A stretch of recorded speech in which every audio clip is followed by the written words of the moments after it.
Kali ini kita akan membahas tentang analisis regresi dan koefisien korelasi. Nah, kita lihat dulu sejarah dari analisis regresi. Jadi, istilah regresi dikembangkan oleh Galton. Nah, Galton ini melakukan analisis perbandingan antara tinggi badan anak laki-laki dengan tinggi badan ayahnya. Hasilnya disimpulkan bahwa rata-rata tinggi badan anak laki-laki dari ayahnya yang tinggi adalah kurang tinggi dibandingkan dengan rata-rata ayah mereka. Sebaliknya, rata-rata tinggi anak laki-laki dari ayah yang pendek adalah lebih tinggi dari rata-rata tinggi ayah mereka. Nah, dalam mengetahui hubungan antara tinggi ayah dan anak laki-laki, maka kita dapat menggambarkan tinggi ayah pada absis X ya atau garis X dan tinggi anak pada ordinat Y, sehingga diperoleh diagram pencar dari nilai X dan Y. Jika ditarik suatu garis lurus yang berjarak jumlah kuadrat jarak vertikal dari setiap titik, maka garis lurus inilah yang disebut dengan garis regresi. Dengan hubungan antara tinggi ayah dan anak laki-laki tersebut, maka persamaan regresi secara umum itu berlaku Y sama dengan A tambah BX. Nah, menurut Sujana pada tahun 1983 menjelaskan bahwa regresi ini diawali dengan memberikan ilustrasi bahwa terkadang peneliti berhadapan langsung dengan masalah yang melibatkan dua variabel atau lebih yang ada atau diduga ada dalam suatu hubungan tertentu. Jadi dalam pendidikan misalnya, peneliti ingin memperkirakan hasil belajar mahasiswa pada akhir semester berdasarkan hasil pretest ya, tes sebelumnya yang dilaksanakan di pertemuan pertama awal semester.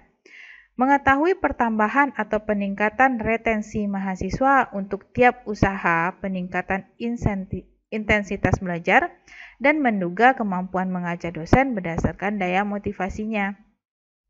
Jadi hal yang sama juga pada bidang-bidang lain, seperti memperkirakan pengeluaran untuk keperluan utama keluarga berdasarkan pendapatan keluarga, kemudian meramalkan hasil tanaman kacang tanah berdasarkan banyak pupuk yang digunakan untuk tiap hektarnya, atau daya tahan kayu terhadap bobot tertentu ditinjau dari ketebalannya, volume CO2 yang dikeluarkan oleh merek mobil tertentu yang menggunakan bahan bakar premium, atau kekuatan otot seorang atlet angkat besi jika frekuensi latihan ditingkatkan dan masih banyak contoh-contoh lainnya.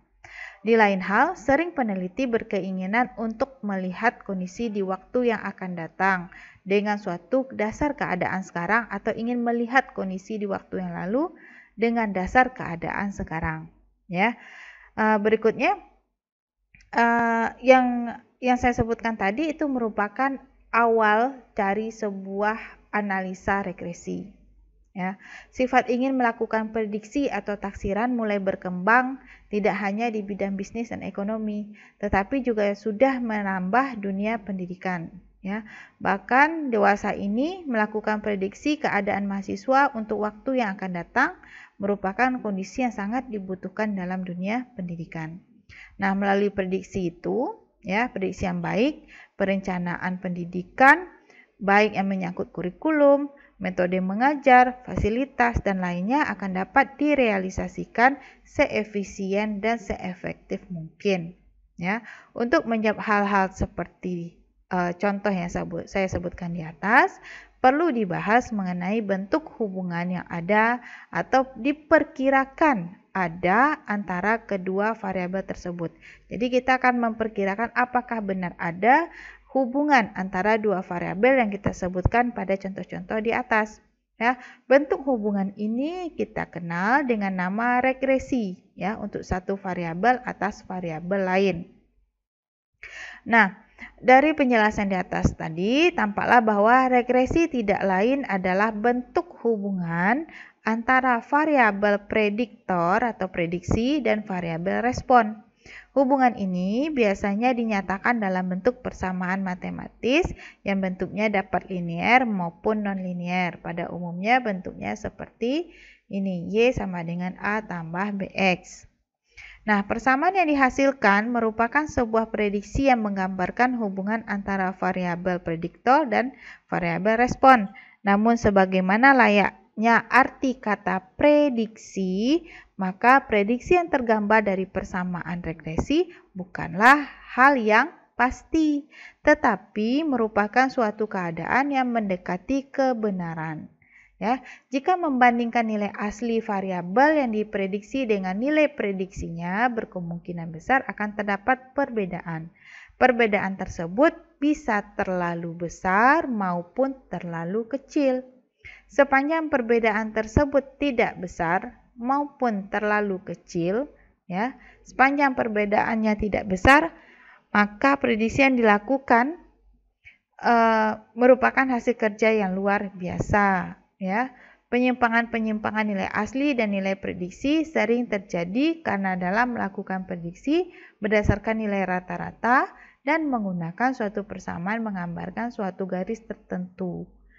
Nah, untuk itu, maka salah satu syarat untuk dapat melakukan prediksi atas variabel terikat di waktu yang akan datang maupun di dalam populasinya dengan dasar beberapa skor variabel bebas dan variabel terikat, maka adanya hubungan yang signifikan antara variabel bebas dan variabel terikat, ya, maka diperlukan suatu korelasi, ya. Nah, akan dilihat korelasi melalui koefisien korelasi. Nah, untuk berikutnya kita akan melihat bagaimana menentukan atau membaca koefisien atau mencari koefisien korelasi.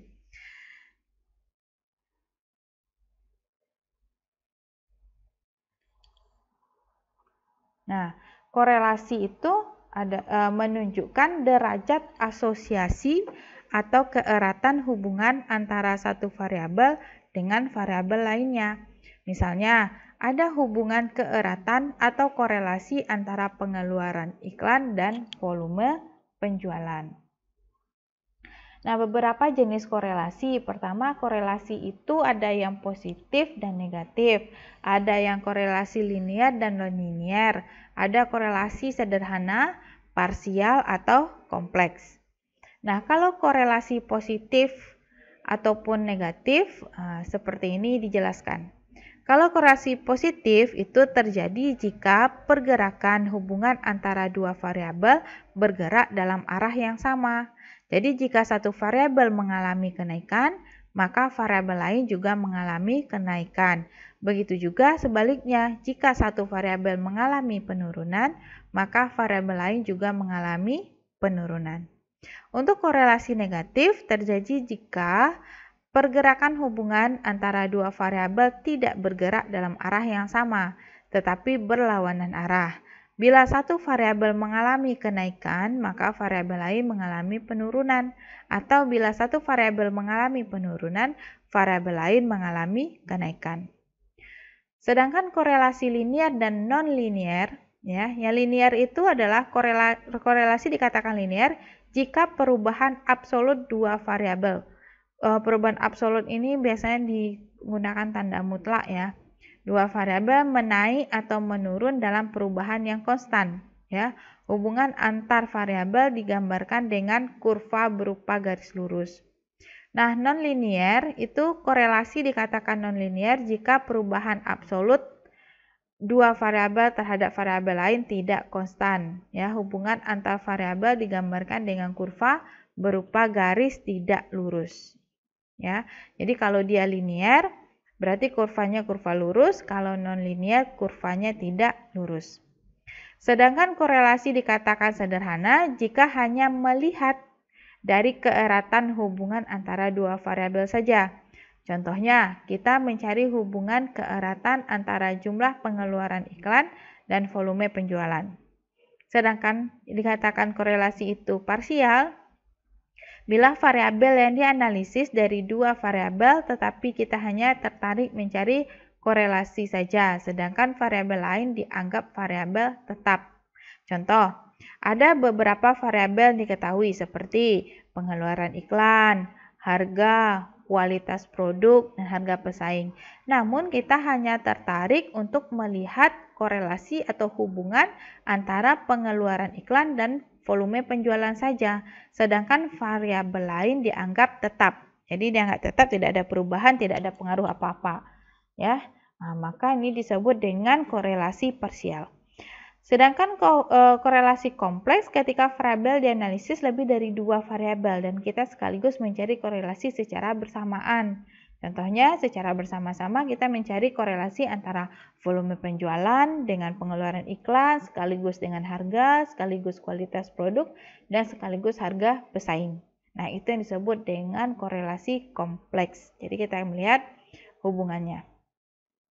Nah, metode perhitungan korelasi ini ada 4, namun kita akan menjelaskan di sini sampai 3 saja, yaitu melalui scattergram, metode Pearson, dan metode Spearman. Sedangkan koefisien determinasi mungkin lain waktu kita akan mempelajarinya. Oke, scattergram itu disebut dengan diagram pencar, ya. Itu merupakan sebuah plot data antara satu variabel dengan variabel lain. Scattergram ini dicari dengan menghubungkan satu variabel dalam sumbu X dan dihubungkan dengan satu variabel di sumbu Y. Scattergram hanya memberikan sebuah sinyal atau indikasi ada tidaknya korelasi antara dua variabel dan kita tidak bisa mengetahui berapa angka dari korelasi tersebut, ya. Koefisien korelasinya kita tidak mengetahuinya. Nah, scattergram berguna untuk membantu kita melihat apakah hubungan antara dua variabel itu ada atau tidak. Kemudian membantu kita menentukan bentuk hubungan antara dua variabel, apakah dia linear ataupun non-linear. Ingat, kalau dia linear berarti gambarnya nanti berupa garis lurus, sedangkan non-linear bukan garis lurus. Nah, kita ambil contoh 1. Di sini ada pengeluaran iklan dan volume penjualan perusahaan dari tahun 2005 sampai 2014. Ya, di sini ada pengeluarannya dan juga penjualan, volume penjualan. Jadi akan dilihat apakah ada hubungan antara pengeluaran iklan dan volume penjualan, ya. Di sini lihat tahun 2005 pengeluaran iklan itu sebanyak 20 miliar, sedangkan volume penjualannya 12 miliar. Sampai tahun 2014 pengeluaran iklan sebesar 120 miliar, sedangkan penjualannya 140 miliar. Kalau kita hubungkan, ya, ini yang pengeluaran iklan ini kita jadikan itu di sumbu X, sedangkan volume penjualan di sumbu Y. Y itu yang tegak lurus, ya, sedangkan sumbu X itu yang mendatar. Jadi kita lihat di sini 2005 20,12. Jadi kita lihat titik 20 di X dan 12 di Y, ya, kira-kira di sini titik A. Ini kita hubungkan, ya, hubungkan untuk setiap pengeluaran dan juga volume dari tahun 2005 sampai 2014, sehingga kita lihat dia bisa membentuk, ya, hampir bisa membentuk garis lurus, ya, garis lurus. Nah, ini menunjukkan bahwa dia memiliki korelasi atau memiliki hubungan, dan bentuk hubungannya itu adalah hubungan yang linear karena berbentuk garis lurus.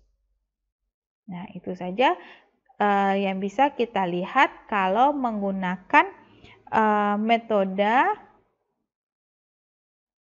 scattergram. Oke, hanya sampai itu. Jadi kita tidak tahu berapa angka korelasinya. Nah, untuk contoh kedua, di sini kita diberitahu bahwasanya kalau korelasi pada gambar 2A ini merupakan korelasi positif linear karena dia bergerak dalam arah yang sama dan membentuk garis lurus. Ya, ini positif, ya, positif linear. Sedangkan gambar 2B ini juga berbentuk garis lurus tapi dia positif negatif linear karena semakin besar nilai ini, ya, semakin besar nilai X, pergerakan Y-nya semakin rendah, nilai Y. Kita lihat di sini. Ya, ini nilai X-nya kira-kira 120, sedangkan nilai Y-nya sekitar 10, ya. Kalau di sini nilai X-nya semakin membesar, ya, di gambar 2A, maka nilai Y-nya juga semakin besar. Oke, jadi dia searah. Berikutnya adalah korelasi positif non-linear.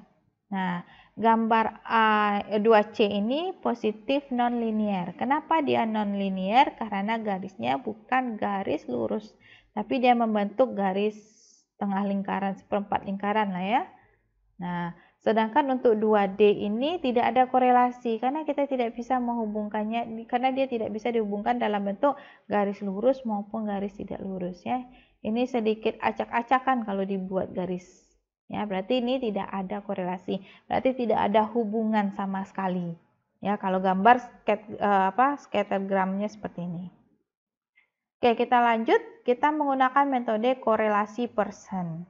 Korelasi persen ini sering sekali dipakai ya, Ini dikembangkan oleh Carl Pearson, merupakan formula untuk menghitung besarnya hubungan antara dua variabel yang disebut dengan koefisien korelasi. Nah, kalau menggunakan korelasi persen, kita tahu berapa nilai korelasinya. Ya, berapa angka yang ada terhadap hubungan dua variabel. Itu menggunakan rumus. Ini dia rumusnya. Ya, rumusnya di sini. Angka korelasi R itu nanti hasilnya itu berada di antara min 1 sampai 1. Jadi kalau dia tepat R-nya ini nanti kalau dicari ya pakai rumus. Kalau R-nya itu tepat sama dengan min 1 itu menunjukkan korelasi negatif yang sempurna. Ya. Kalau R-nya tepat sama dengan 1 menunjukkan korelasi positif yang sempurna. Kalau R-nya mendekati plus minus 1 itu menunjukkan korelasi positif atau negatif yang kuat. Namun kalau R mendekati 0 menunjukkan korelasi positif atau negatif yang lemah. Nah, R yang mendekati positif negatif 1 itu seperti apa, Bu? Contohnya seperti ini. Nilai R-nya nanti dihasilkan 0,97 misal. Itu mendekati 1. Ya, berarti itu positif yang kuat. Sedangkan kalau R yang mendekati 0 itu misalnya R-nya diperoleh nanti nilainya 0,009 ya, itu menunjukkan R-nya mendekati 0. Itu korelasi positif yang lemah. Berikut adalah contoh, kita ambil contoh dari yang awal tadi ya, contoh sebelumnya. Ini bisa kita cari koefisien korelasi. Jadi rumusnya seperti ini. Ya, rumusnya kita ambil. Nah, di dalam rumus ini kita butuh jumlah dari X kali Y. Jadi kita kalikan saja di sini. X kali Y ya. Jadi ini X-nya. X tadi itu di contoh sebelumnya. Kita lihat kembali sebentar. Nah, X tadi adalah pengeluaran iklan, sedangkan Y-nya volume penjualan. Ya, berarti ini bisa kita lanjutkan untuk contoh ketiga.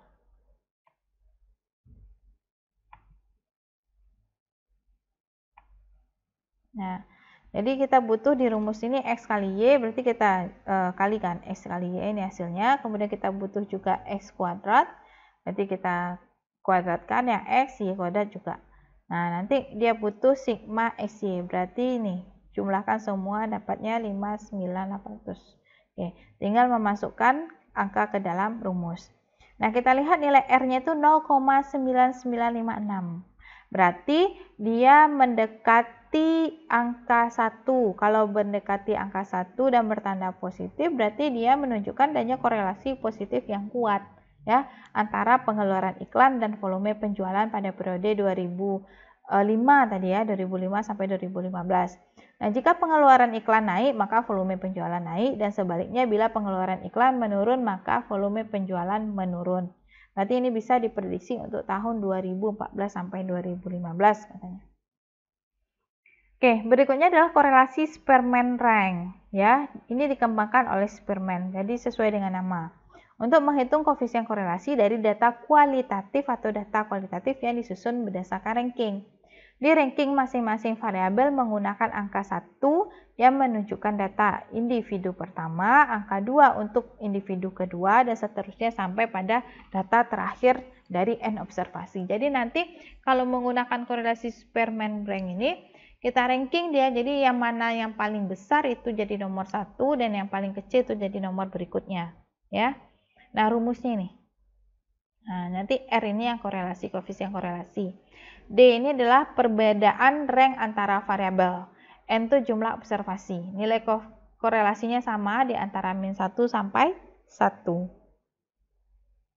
Nah, susunan ranking dua variabel yang dihitung nilai korelasi bisa dilakukan dengan urutan menurun maupun urutan menaik. Oke, kita lihat contoh. Nah, ini contohnya. Ya, ini contohnya. Jadi di sini ada harga saham, nanti kita membandingkan antara harga saham per lembar dengan dividennya. Nah, caranya untuk mencari menggunakan Spearman ini kita rank dulu. Ya, jadi kalau seandainya ini bisa saudara masukkan ke dalam Excel, nanti bisa difilter saja, ya, disortir dia dari nilai tertinggi ke rendah atau rendah ke tinggi. Jadi harus sama. Jika harga saham per lembar ini disortirnya dari tinggi ke rendah nilainya, berarti dividen juga dari tinggi ke rendah. Kalau seandainya harga saham disortir dari rendah ke tinggi, berarti dividen juga dari rendah ke tinggi. Oke, kita lihat. Kita akan menggunakan rumus ini tadi ya. Nah, dia butuh D kuadrat dan dia juga butuh N. Oke, bagaimana caranya? Pertama ini harga saham. Jadi saya sudah menyelesaikannya di Excel. Jadi ini kita ranking. Ya, kita sortir di Excel. Jadi nilai yang paling besar nanti akan berada di atas. Jadi itu nomor 1. Jadi di harga saham per lembar yang paling besar itu nilainya 6.400. Berarti dia nomor 1. Nomor 2 6.050 ya. Jadi ini urutannya. Ya. Nah, begitu juga dengan dividen. Jadi yang nomor 1 yang paling tinggi itu 1650, nomor 2 itu 1200 dan paling kecil itu adalah 100. Nah, di sini ada angka 2 buah di sini, nilainya 2 buah sama, 900 dengan 900, maka itu saya bagi 2. Ya. 6 tambah 5 bagi 2 jadi dapatnya 5,5. Masing-masing 5,5 nilainya. Oke, karena angka yang sama. Ya, jadi karena ada 2 buah kan, jadi dia ini dapat urutan ke-5 dan ke-6. Oke, dapat urutan 5 ke-6, berarti 5 tambah 6 sama dengan 11 bagi 2 jadi 5,5. Nah, kalau dia di posisi urutannya di 8 dan 9, berarti saudara bisa memberikan rankingnya berarti 8 tambah 9 bagi 2, 8,5, 8,5. Oke, tergantung urutan ranking yang akan diberikan lagi. Nah, kemudian baru dicari D perbedaan ranking. Jadi tinggal dikurangkan, kemudian carikan kuadratnya. Nah, baru masukkan ke dalam rumus dan hasilnya dapat R sama dengan 0,8939. Ya. Nah, itu menunjukkan bahwasanya nilainya ya kalau menggunakan yang sebelumnya persen itu menunjukkan dia korelasi positif yang kuat. Oke. Nah, ini yang terakhir kita melakukan uji hipotesis korelasi. Tujuannya adalah untuk membuktikan kebenaran korelasi hasil sampel. Jadi setelah kita hitung menggunakan Spearman atau yang lainnya, nah, berarti kita harus lihat dulu rumus uji hipotesis korelasi tersebut menggunakan rumus T, ya.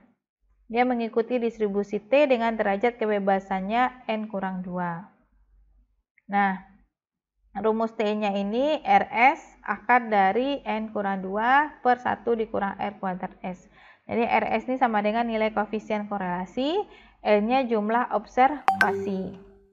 Jadi di sini kita lihat contoh, kita kembali ke kasus sebelumnya. Koefisien korelasi yang kita peroleh itu adalah 0,8939. Jadi kita buat hipotesis H0-nya itu sama dengan tidak ada korelasi antara harga saham dan dividen. Sedangkan H1-nya ada korelasi antara harga saham dan dividen.